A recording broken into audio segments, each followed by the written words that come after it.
Carl Jung wrote, "The world will ask you who you are, and if you do not know, the world will tell you. My name is Dom. I am the optimistic adventurer. Please like and subscribe." Thank you. Our next speaker, our final speaker of the night, is a brilliant man. He runs the Yestival Devon and Cornwall, is one of our most, tenacious tribe leaders, endlessly out there, taking new people into the outdoors, putting on events, getting them out there, the very heart of the Yes Tribe, putting on free outdoor experiences so anyone can come along. Today, I think, is only the second time I've met Dom in person. We've spoken a whole bunch more online, but he is a wonderful human being, and I know that you're going to, well, you might just fall in love with him. Hey Dom, fancy coming up? Dom Stacey, everyone.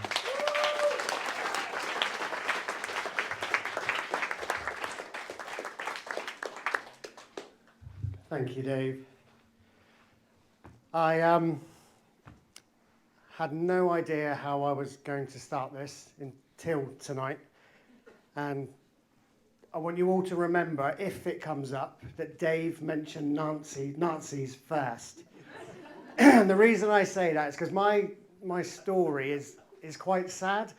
So in my notes, on I think it's page 8, it says, "Blanket story if needed." Now I know what that means, and I was thinking I can't mention Nazis at the Yes Tribe, but you already have.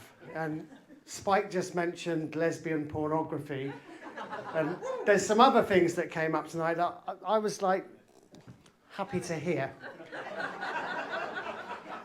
That came out wrong. I never expected to do this. It wasn't a part of my plan at all. It never has been part of my plan. And I also never expected to need notes to tell a group of people about the last 12 years of my life. But unfortunately, something happened a year ago, and the only way I've ever been able to explain it is like having my hard drive wiped. And that's sort of how my brain is. So these are just to give me little mental cues. Good evening. My name is Dom. That was a lovely introduction from Dave. I'm from the inbred Devon.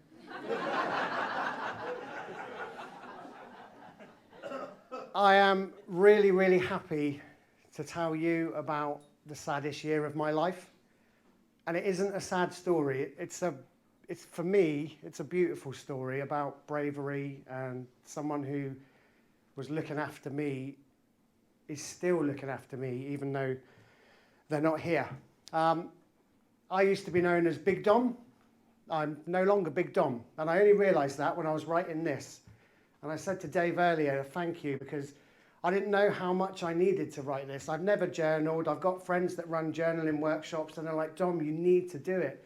And I thought, no, I don't. I do. Writing this over the last 3 or 4 weeks has really shown me that. So I'm not Big Dom anymore, and that's not because I've lost 18 stone or 9 stone. It's because Little Dom isn't here anymore. I'm not going to use the blanket story this early. You got this, Dom. He would love that I was doing this, but he had an awful sense of humour. And he would totally want me to completely balls it up so we could watch it back later on, and it'd be like, I can see him just shaking his head. I'm not a natural speaker. The first time I prepared a speech for a crowd about this size was at his funeral in July last year. And when I was asked to do this, I really wanted to say no. And at the time, no was the right answer for me, I think. But I had to be optimistic, and Dave was not pushy at all. He was really kind, and I thought, now it's a no. Now it should be a no. But in June, it might be a yes. It could be a yes. And it is. I said to Dave last week, I'm not going to pull out, and he said, oh, I know.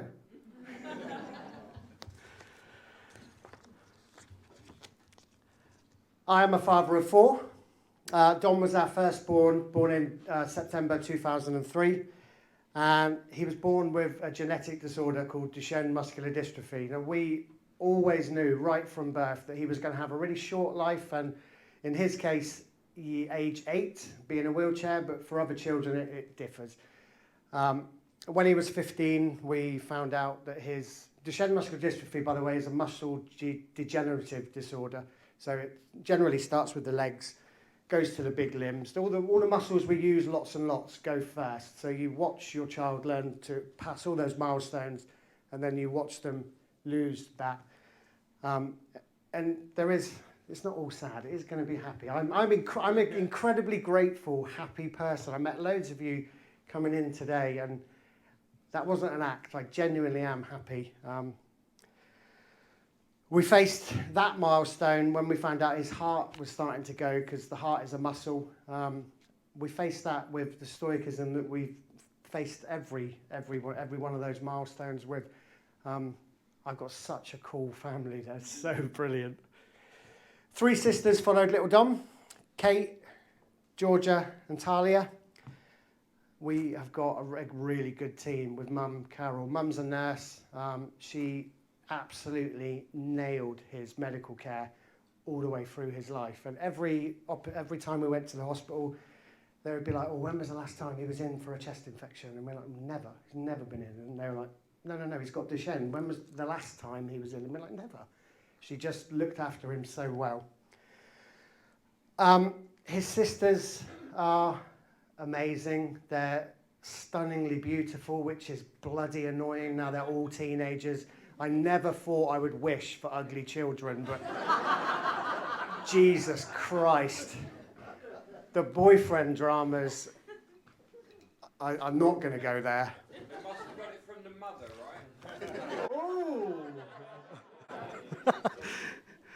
right? As parents, regrettably, I don't know if that's the right word, but I have no regrets, and we as a family have no regrets when Dom died. We did everything in our minds on point. Possibly my only regret is that we had to focus everything on Dom when he was growing up, because we knew it was going to be short, and we made loads of memories, and we knew we were making all these marvellous memories for us and the girls that when he passed.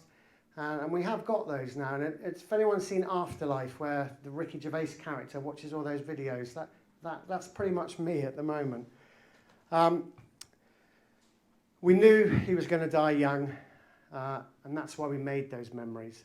But we didn't expect it when it happened. It was totally out of the blue, and we didn't expect the girls to be as young as they are. He loved them, he worried about them, he would also shout at them often. In that respect, he was a very normal brother. One of his sisters actually, in the last year, it's been a hell of a year, but the last 3 weeks we're coming out of it, we genuinely are coming out of it. And one of his sisters, in a moment of anger, there's been lots of anger, there's been lots of down, but lots of up, said that Don was the glue that held our family together, and he wasn't. Love is the glue that's always held our family together and will hold our family together. And him going shook that. We are only a year and a week in. June the 12th, he passed away. We're only a year and a week in, and as I said, it's only 3 weeks ago that things have started to feel okay. And I'm really happy with okay. Okay is absolutely fine. As I stand before you, I am not an adventurer like Tom, so many people in here. I'm not a classic adventurer. What I do is capture my very, very normal mini adventures that I do with the tribe in Devon and Cornwall, and I put those on Facebook. Not Facebook. What's the other one? That's my brain. YouTube. Yeah. So why I am here, what I want to talk about is how my dead son has set me on a path that not only has put me in a very, very... I'm really lucky. I've never had any mental health issues, and I really appreciate how lucky I am in that respect. But the day after he died, the only real time that I felt that I am going to fall into a pit, and I physically felt it, that I was going to fall, mentally fall, and I wasn't going to come out. And I managed to pull myself off that teetering edge. And I did that because of something that the Yes Tribe, which is key to it, and something that little Dom set up a few months before he died. And neither of us at that point knew that when he was going to go, when he was going to go. I'd sometimes like to think that he kind of knew and this is why he done it, but I don't think that's true. It doesn't bring me a great deal of comfort, but it's something that goes along in my head sometimes. When Dom decided I was going to be a real YouTuber, and that is, I work in education, and for years I've been hearing kids, and I'll say, what do you want to be when you grow up then? And they go, I'm going to be a YouTuber. And I'm like, okay, what, plan B? I don't always do that. I'm the kind of guy in school that goes, that's brilliant. I nearly swore then. I don't swear in school. That's really good. What are you going to do? And then they tell me, and I explore how they can do that. But I never thought at 43 that I'd be going, I'm going to be a YouTuber too. And I went along with it initially because it got me to spend loads of time with little Dom. So I'd go out with the Yes Tribe, we'd do some cool things, and I'd hastily upload it, put it on YouTube. I'd lie on Dom's bed next to him, we'd watch it, and it'd be like, did you do it? Did you do it? And I'd be like, well, you'll have to wait and see. Because he was dying for me to say what I still cringe saying. Do you like and subscribe? Please like and subscribe. And I used to practice it with my GoPro, and I'd watch it back and think, you look a complete twat. You cannot upload that. So I wouldn't include it in it, but I'd make him watch the whole video before he found out. And I put, please like and subscribe, just on text on the screen. And he'd go, no, you've got to say it, Dad. I'm like, oh. And I did do it before he died, thankfully. I had 54 subscribers. That doesn't count as a YouTuber when Dom switched our channel over. And as I said, I went along with it as a bit of a joke, but I was enjoying it. I was enjoying the time I had with him. And I would sort of dance in every day going like 56, and then roll his eyes, and then it was like 86, 89. And it got to about, what was the number? It got to 126 on Friday the 11th, and I was off on a school trip, and I said to him, it's 126, so we broke the 100 mark, which was our first milestone, and he said, you can really do this, and I didn't really believe it, but I do now. Today it's only 650, but I achieved that in the worst year of my life. And the number, well, I love it going up. The number for me isn't the main driver. Getting out and honouring, I think is the word, what he set up and carrying it on. I go out every week. I don't always, if it's rubbish, I don't upload it. I don't upload for the sake of uploading, but I try and do something really, really nice, really achievable, something that I think the people in our tribe, when I joined the Yes Tribe, I fell in love with it. Hello? Hello? Oh. I fell in... Thank you, Spike. I fell in love with it straight away, and thought, this is definitely for me. For a little bit of context, I'm going to go back about 2016 to precisely December 2019. I found myself in a bit of a rut. Life, I felt, was just a bit rubbish. Dom's health had declined a bit. I had a really stressful job. I was finishing that stressful job and then going on to do door work in a city in a really, really shitty nightclub. So I was just seeing all the worst in humans, in us. And it skewed my opinion of just the human race, really. And thankfully, the Facebook algorithm decided to pop up the Yes Tribe on one of its little things. I'd never clicked on it, I'd never heard of it, and I just saw the little logo and thought, that looks pretty interesting, and clicked on it, joined, and became a lurker. Any other lurkers in the room? Yeah, ever been to an event? This is the first one. Oh, brilliant. It's really tough, isn't it? I was really intimidated. I was seeing all these amazing people doing all these amazing things, and I thought, I love it, but I can't do that. And then I started to see some more achievable ones pop up, but still that little voice was like, you haven't got the skills, you haven't got the time, whatever lie my brain could tell me not to go into action, I listened to, until one day I didn't. And I saw a wild camp on Dartmoor, 50 minutes from my house. So I signed me and my daughter up. She was 10 at the time. She's 13, going on 25, sat down there now. And we went to a pub in Dartmoor, met a lovely lady called Jen George, and I rocked up in the worst gear to go camping in ever. I had this ridiculous, I've got the photo on my fridge because for me, it's a key moment in my life.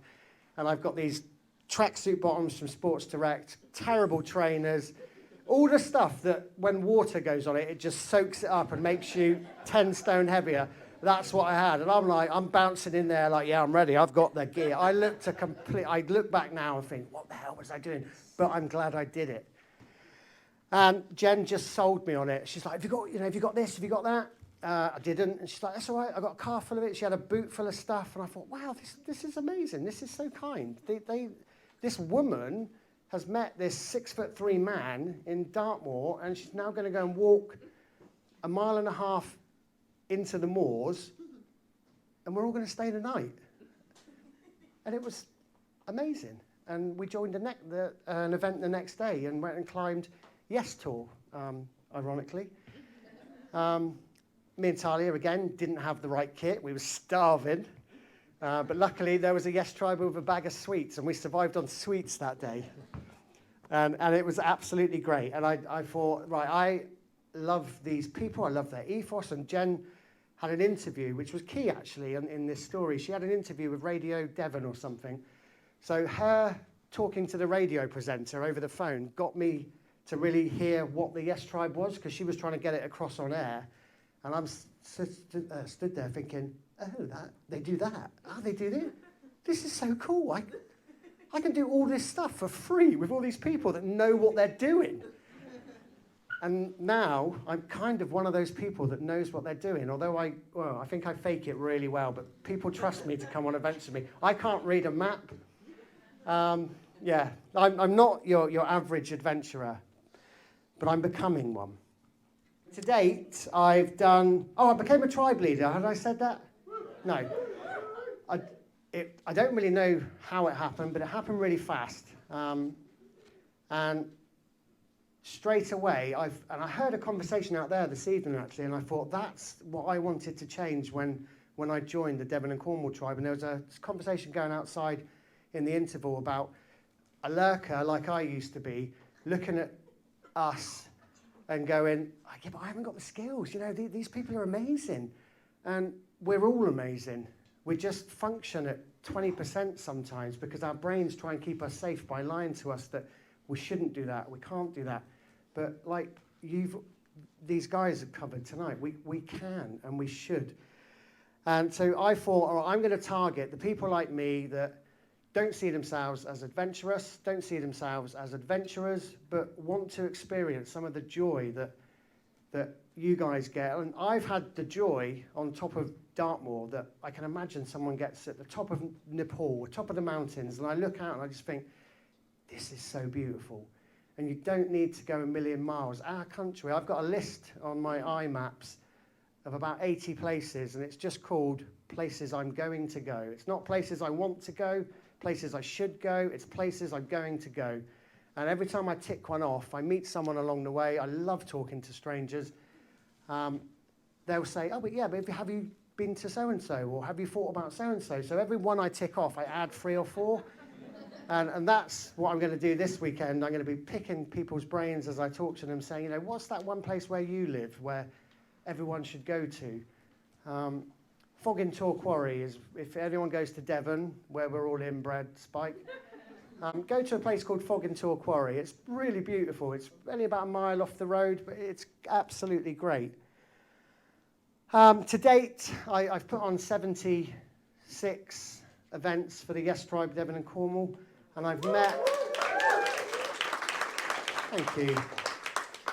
I've met just the most incredible people.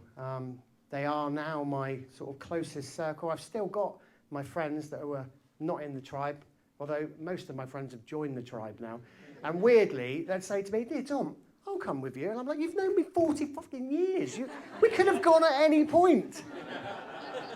But no, you see me doing it with someone else. I think it was covered by the others, but this one time we are here is all about the connections we make. And I've made some absolutely key... Mike doesn't like me tonight, does it? It keeps cutting out again. Did it cut out? It's just your accent. Oh. It's my bad genetics. March 2020, that hit. But that was actually really cool for me because we had to isolate somehow, and it was because of the Yes Tribe. I bought a bell tent. I've never owned a bell tent in my life. But I bought one off Facebook Marketplace. I set it up in the garden. Obviously, Dom was vulnerable, and Mum was a nurse, so she's dealing with people that were affected by what was going on. So I moved into a bell tent next to Dom's annex, and we watched, I think Dave mentioned earlier about watching old movies. I've got a beautiful memory of watching my favourite film with Patrick Swayze, the Roadhouse film. Oh, yeah. Me and Dom sat watching that, me drinking far too much rum, like we all did. And it was a pretty cool time. And Dom said, this lockdown's all right for us introverts. It's you extroverts it's going to piss off. And he was absolutely right, because after about 6 weeks, I was going mental. Lockdowns came and went, and I started to go out with the Yes Tribe again. I think we were allowed two at a time, and there was one day that was key to Dom coming up with the idea that would really change my life for the better and just keep me on a path that, like what you said, that really hit me. People do lose people, and they can be okay, and I am okay. And I am okay with being vulnerable. I am really vulnerable at the moment, but I'm okay with that. We went out 5:30 in the morning, and that's the great thing about the Yes Tribe. Having a bank of people that you can text at 9:30 at night and say, "I'm going paddleboarding at 5:30, you come in?" And yeah. "I'm going to climb Snowdon tomorrow, you come in?" "Who's driving?" "I'll drive." I'm there. It's so, so cool. So this 5:30 in the morning, I drive over to a place called Anstey Cove, another place to visit. Beautiful. And the dolphins are there quite often. I didn't even know Devon had dolphins until this day. And we're just paddling out. Me and a lady called Helen from the Yes Tribe. She's one of the other leaders. And we're in a little cave, and I come out this cave, and I had my GoPro with me, thankfully, and I just went, "Dolphins!" And she's like, "What?" And I'm like, "I'm not joking." And they were miles away, but it still excited me. And then within 10 minutes, these two paddle boards are just surrounded by 70, 80, maybe even 100 dolphins. And they weren't over there, they were here and here and here and here. And they stayed with us for an hour. And it was the quickest hour I've ever had in my life. And it was beautiful, it was magical, it was scary, it was weirdly scary. I don't know, I'm not scared of dolphins. I don't think anyone on their list of what are you scared of, dolphins comes high up on their list. Crocodiles, sharks, and dolphins, no. But I said to my friend, we were having a little break. The dolphins had gone about to the back of this room. And I said, "This is quite scary, isn't it?" And she went, "Oh." And I caught that on my GoPro too, and I put that bit in the video, and she's begged me to take it off, but I won't, because it deserves to be there, and it winds her up. The dolphins is what gave Dom the idea for what I'm going to tell you about at the end. But the main reason I wanted to talk is I love hearing his name. I love being able to say, Dom did this, me and Dom did that. I really miss it. As I said, I caught it on my GoPro, and I really hashed together. Dave taught me how to, soon after I joined the Yes Tribe, I went on that iPhone filmmaking course, and loved it. And I've never moved off of iMovie. I still use iMovie to this day. And so I really hashed together an edit and put it on YouTube. And the Daily Mail got in touch to say that they'd buy it off me, and I thought, no, I just want it. I don't want anyone else to own this piece of my history. So I said no. And then the number just started going up and up and up. And as I say, at that time, I had 54 subscribers. No idea why they subscribed to my channel, because it was just my kids playing on the swings and shooting each other with guns and us sword fighting in the garden. There was nothing on there that anyone would want to go, do you know what, I'm going to subscribe to that guy's channel. He puts out some really shit-hot content. But it went up to 10,000 in literally no time. And Dom's like, Dad, you need to make some more videos. When you go out with the Yes Tribe, make more videos. So I did, and I haven't stopped. But when you change over from your family channel, he told me I had to not delete all of the family things, because people don't want to see that, and they don't. He's right. So he said, just put them on hide, and you need a banner. And I'm like, a what? And he's like, you need a banner. Everyone has a banner, and on the banner, you've got to tell people how often you're going to upload, and you've got to have a slogan. And again, this is another thing that I only thought of when I was writing this, that we came up with the slogan together, that it's all going to be fine. And that was 3 months, maybe 4 months before he died. And I do say it's going to be fine a lot, and I am the word that he chose for the channel name. But it wasn't something, I'm glad that he noticed it rather than me telling him that I'm it. It's always better if someone else notices a positive trait about you, isn't it, I think? And I will cherish that time that we had. I would run upstairs, change the banner on Canva, which is something I learned about through the Yes Tribe. Never heard of Canva before. And he would test it out on a laptop, a PC, an iPad, and a phone, because apparently it differs on all devices. You're nodding, you know this. Yeah, I didn't know this. And we nailed it. We got a nice one. I'm never going to change it now. I don't care what happens to the channel. The photo on the channel he took, he couldn't hold a phone. It was a GoPro it was taken on, but I clipped the GoPro to the front of his chair when we were up Hator one day, and the photo I chose on that day was one that he'd technically taken. So, but I made it look like I'm in a really much better place than Hator with the magic of technology.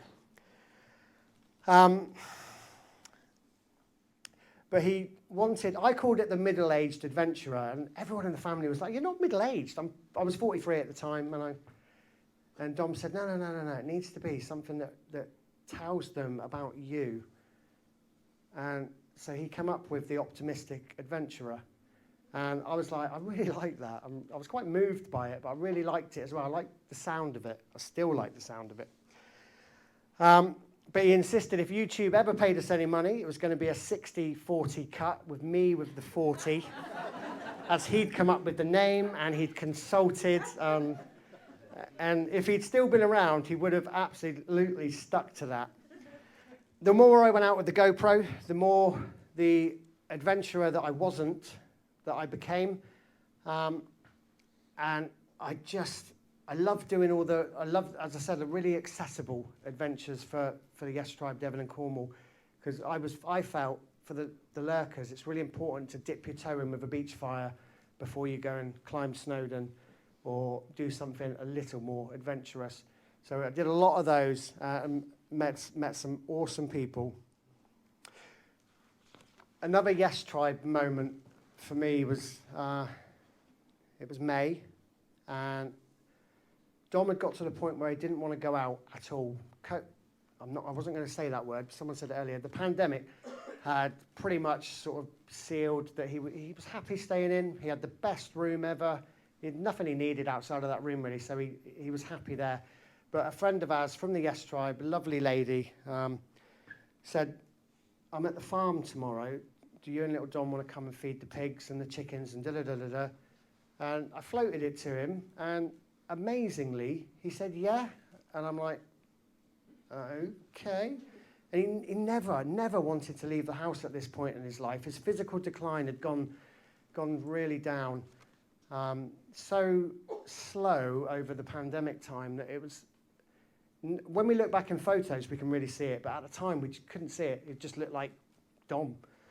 But we had a great time, just me and him. We went to the farm, had a great time. And as we were leaving the farm, he persuaded me to do a couple of takes of the please like and subscribe line. And I did. And it took about 3 takes. And I watched that video back all the time because he's in the back in his wheelchair. And when I say it, just this piss-taking smile comes across his face like, aha, got you to do it. And I added it, I put it up on YouTube, and even though he was there, we watched it like we always did. And I'm so glad that he was there, because that was 3 weeks before he died, and as I said, we had no idea. Now I've put here blanket story if needed, and I'm going to tell it really quickly. After he died, his 16-year-old sister, who has obviously struggled, exams, losing your brother, she had a grief counsellor. And Dom had an awful, and I mean awful, it was way too bad for me. His mum's got a terrible sense of humour as well. And they sort of worked together to make me cringe as much as possible. And he would make jokes about Nazis and all sorts of things that I would never, ever make a joke about. And he would tell me, and I'd be like, no, Dom, I can't hear this. So anyway, fast forward, he's now dead. His sister's having grief counselling, and she comes home one day and says, Dad, Mum, something weird happened today. You know my grief counsellor? And we're like, yeah. And she's like, well, she gave me a blanket on our last session. And we're like, but that's lovely. That's really, really good. And it's stitched, and it's handmade, hand-stitched, so many different pieces. It's beautifully made. And then she revealed it, and it is covered in swastikas. And she's like, I can't use this in public. And it genuinely is. It must have been an accident, but it is covered in swastikas. And we only ever take it when we go on Yes Tribe beach fires at night. And if there's people we don't know come in, we turn it over. It was either a mistake or she's really twisted. I don't know. I wasn't going to take this opportunity, so thank you for letting me. Thank you for being you more than everything, because I haven't met all of you. You are friends I haven't met yet, but I knew you were going to be really lovely because everybody I've met in the Yes Tribe is really lovely. I've spent my first year as a grieving father paddleboarding, climbing mountains. Something I really smashed that I hated prior to the Yes Tribe and little Dom dying is being on my own, and I absolutely love it now. I had sort of trauma, insomnia for a long time, and I've got a really understanding family, so I would sort of say at 10 o'clock at night, I'm going to go and climb Snowdon, and they're like, okay, when are you coming back? And I'd be like, oh, tomorrow. And because I didn't need sleep for some reason, I would drive up 5.5 hours, climb up on my own. I have to go to the top, have a meal, walk back down, drive home 5.5 hours. And every time I do something like that, I find a little bit more of me. And it's like the jigsaw piece that I am is just coming together a little bit more. And as I said, the last 3 weeks, I feel okay, I feel good. Carl Jung wrote, the world will ask you who you are, and if you do not know, the world will tell you. My name is Dom, I am the optimistic adventurer. Please like and subscribe. Thank you.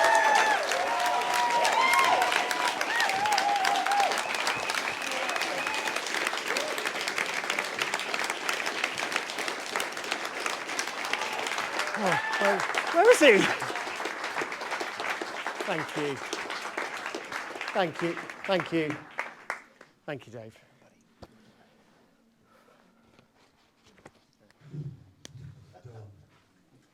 Amazing. I should say, Dom and his daughter Talia turned up last night and they just helped all day long. She's been wood chipping, she's been at reception. You're awesome. You're both amazing. Dom, thank you so much. Thank you.